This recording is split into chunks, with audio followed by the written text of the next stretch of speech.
Well, here we are, guys. The government has shut down again, and this is the first time in several years. And the last time the government shut down, it was the longest government shutdown in modern U.S. history at just over a month.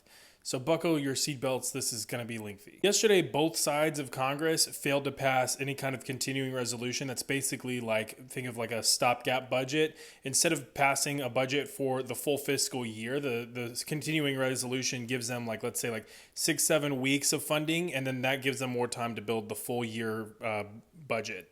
But both sides presented different continuing resolutions that were diametrically opposed to one another. For example, the Republicans wanted more of just a 7-week resolution that got them time to build a more robust and comprehensive budget that they were looking for, but it continued spending at the current levels.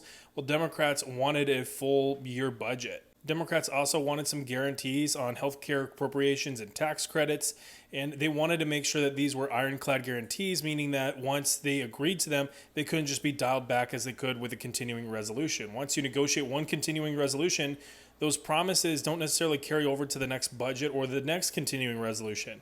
So they wanted whatever was agreed to today or right now to continue on through the next fiscal year. By the way, here's a picture from yesterday. These are the Democrats in the Senate, and that is one Republican. The Republicans basically just walked out because they knew that they weren't going to agree to anything the Democrats were going to say. Now that the government is shut down, the game of chicken begins. And Republicans feel like they have the ability to win this game of chicken pretty handily. For example, they control both the House and the Senate. They control the executive branch. And they can continue on with mass firings of the federal workforce as they've been threatening.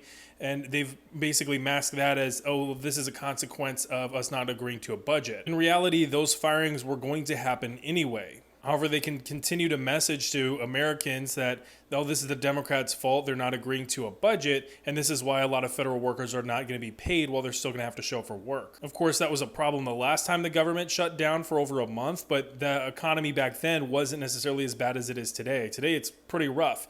So that is the real hostage situation here. Basically, a new continuing resolution or budget is going to have to be agreed to, or millions of Americans are going to be out of work in a terrible economy with a terrible job market.